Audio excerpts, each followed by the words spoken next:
Deuteronomy 34, 5-6 says this. Verse 5. And Moses, the servant of the Lord, died there in Moab, as the Lord had said. Verse 6.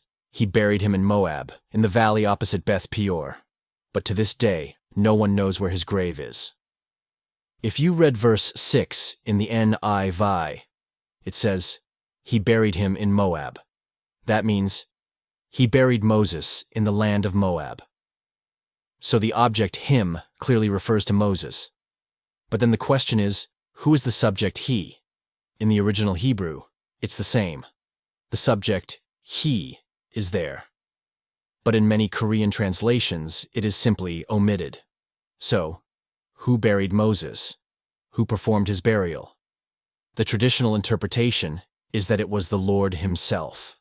Both the Hebrew text and many English versions, like the NIV, show that God himself buried Moses.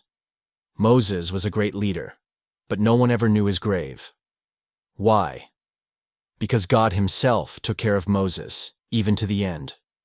And God hid the burial place. Why would he do that? Because if the Israelites had seen Moses' body, they might have turned it into an idol. So God prevented them from falling into idolatry. But that was not the end for Moses. Later, on the Mount of Transfiguration, Moses appeared in glory with Elijah, standing beside Jesus. This shows that Moses' death was not the end.